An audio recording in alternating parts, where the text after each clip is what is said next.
भयंकर सकाळ सकाळ उठलो मी आद्यानं ओंकार शेट गेलो डायरेक्ट हाडवद्यांपाशी जळगावात. त्यांचा तिथं मोबाईल राहिला, मोबाईल घेतला आणि एक POPचं काम बघितलं. हे आदरू काम राहिले, कार्यकर्ता गेलं पळून जरा वैतागलेलं. नंतर तिथनं काम बघितलं आणि म्हटलं मार्गस्थ व्हावं.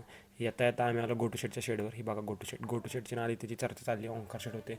तिथनं चर्चा बिर्चा केली आणि म्हटलं आता घराकडे जावं. घरचा मार्ग धरला, येऊन बसतो कट्ट्यावर. कार्यकर्ते सगळं रंगून शिरायला काळा वेळा म्हणून चिडवायला लागले, म्हणजे काजळा शिटायची. तिथनं कार्यकर्त्यांनी पवायचे नियोजन लावलं. सगळे कार्यकर्ते डायरेक्ट टावेल अंडर पॅन्टा घेऊन डायरेक्ट पवायला. त्यात जाता जाता ओंकार भेटला, ओंकारची गाडी घेतली आणि आम्ही डायरेक्ट हिरवू गेलं. सुळकं बिळकं डायरेक्ट मुटकं बिटकं कार्यकर्ते मारा लागले. सायला म्हणला आता एन्जॉय बघा. सायला टाकतो खालनं अंडर पॅन्टावर, परत एन्जॉय करा, परत 2 पायऱ्यावर चढून परत वर आला. काय करायचं, परत मला आता टाकतो. व्हिडिओ काढायला लागल्यावर कळलं त्याला, त्याने दिले टाकून. नंतर जा थोडंसं बुड्या घेतल्या, सुळकं बिळकं मारलं. पाहून बिहून झाला, आता गार झालता. म्हटलं आता चला घराकडे जाऊ. घरी आलो तरी बघा आम्ही त्याची बारकी पोरगी आली. सायुजी त्यात म्हणतोय माझी बहिणी धवल तिकडं